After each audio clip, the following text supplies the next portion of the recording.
შენს iPhone-საც ზუსტად მასე არ დაემართოს, გამოიწერე არხი და კარგად მომისმენ. ყველაფერს ცვეთიდან გამომდინარე აქვს თავის რესურსი, მათ შორის აი ამასაც, ეს არის iPhone-ის ელემენტი.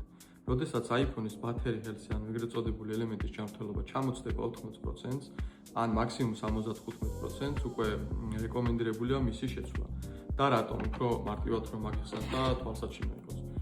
ეს არის iPhone, ხო? ეს არის ელემენტი. ელემენტი მოთავსებული არის iPhone-ის ეკრანის ქვეშ. როდესაც ელემენტი რესურსს ამოწურავს, უკვე დროთა განმავლობაში იწყებს ნელ-ნელა გაბერვას. ანუ შეიძლება ერთიანად არ გაიბეროს, მაგრამ ნელ-ნელა მიდის ეს პროცესი. ამ პერიოდში შეიძლება დააზიანოს ეკრანი, შეიძლება დააზიანოს დედაპლატა და ბოლო წერტილი, ანუ ამ პრობლემის არის ის უკიდურესი მდგომარეობა, რაც ნახეთ ვიდეოში.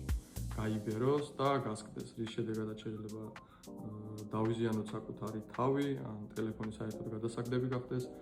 ამიტომ კიდევ ერთხელ ვიმეორებ, აი ეს მნიშვნელოვანი დეტალი iPhone-ში აუცილებლად შეცვალეთ, როდესაც ამოწურავს თავის რესურსს. ვიცი რომ ეს პროცესი ყველას გვეზარება და ამის მიზეზი გვაქვს კიდეც, თუნდაც საცობში დგომა, შემდეგ სერვის ცენტრის რიგში დგომა და ლოდინი. ამიტომ ეს ყველაფერი თავიდან რომ აიგიდოთ, ჩემი მეორე რჩევა და რეკომენდაცია.